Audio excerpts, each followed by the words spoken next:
had deputies respond to this Crown Point neighborhood where the residence is located, and we started our search at that point. Deputies did a thorough search on foot. More units were called, and our search began in earnest with more units, more intense. Bureaus and members of other parts of our agency. But what we discovered through our investigation is she was seen walking north on a Ring doorbell camera, and that would have been prior to us receiving the call. So she was last seen wearing a white and pink blouse, pink shorts, and white sneakers. Margaret does suffer from Alzheimer's, and she is nonverbal. We're asking residents, especially residents of the Crown Point neighborhood and nearby neighborhoods, to check their Ring cameras around that area, around that time of her disappearance, 1:45 p.m. and after, to see if they spot her on that camera. In terms of our search efforts up to this point, last night we conducted a grid search of the community. We went door to door. We have passed out flyers. We brought out aviation with infrared detection capabilities. This morning, our search continues in earnest. Obviously, we have our incident command set up. We've brought in a bloodhound from Charlotte County.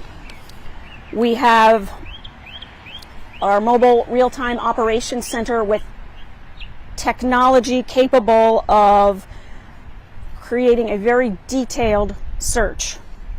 We have 4 search teams. We will also have aviation up today. We have drones. We have support from Greater Naples Fire, the North Collier dive team with sonar capabilities, an EMS medical unit, and ground search teams. We also have our ag unit, which has specialized capabilities. More than 50 people are involved in this search at this time. We are currently, as we stand here at 10:30, within our 3rd detailed search so far. We are asking residents that they look on their lanais, in the brush around their homes, in maybe unlocked cars, even perhaps in their homes where she may have sought haven from cold weather last night. One of the difficulties that we are facing in this search is the area. The neighborhood backs up on one side to a preserve. There's some thick brush in there. There's also numerous bodies of water, one of which is about 60 feet deep. So we are going to be here until we have a conclusion. We are going to search until we find her. We definitely are appreciative of the community's help in this effort, and they have been out. They were out last night, and they're out again today. We thank them for that, and our deputies' hard work. And I think that is basically going to cover it for today. And miss anything? Was she a part of Project CARE or Project Lifesaver, some of the programs you guys have to help in situations? We're not aware of her being part of that program. She is wearing an Alzheimer's bracelet to alert people that she is suffering from that. Oh, she is in the CARES program. I'm sorry. She is in the CARES program, but she was not wearing a trackable bracelet. She was wearing an Alzheimer's identification bracelet. So at this point, does it seem suspicious at all? No. Her husband said that this is the first time that she has, wandered away from home, but we do not suspect any foul play in this situation. I have 2 questions. Did her husband or friends or family detail when she was diagnosed with Alzheimer?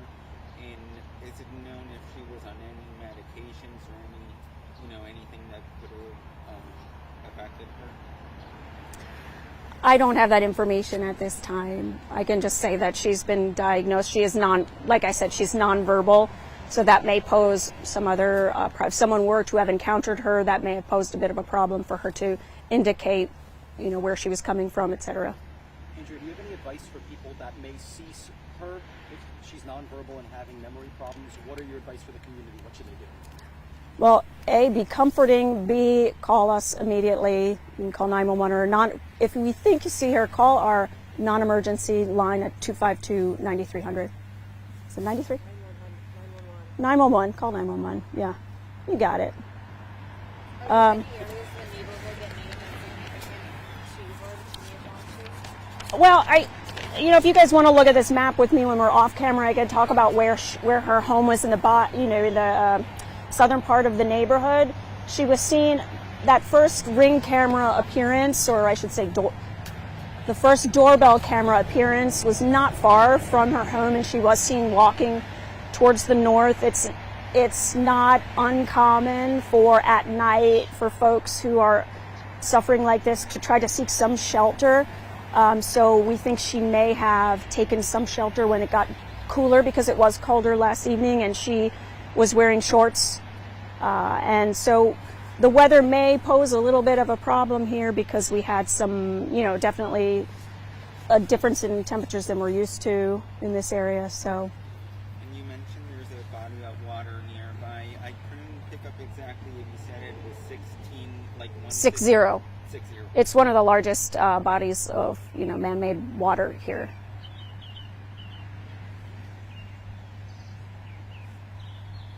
Anything? You good? Yeah, so we're hoping, obviously, for the best resolution we can, and we're out here until we find her. So we'll update you later. I will not. She's very bright, Liz. All of a sudden, the black is getting very hot. Thank you. Do you like more than one copy of that map? Or the bottom one. I don't, but I just printed it out from Google. you If very you much. take her address from our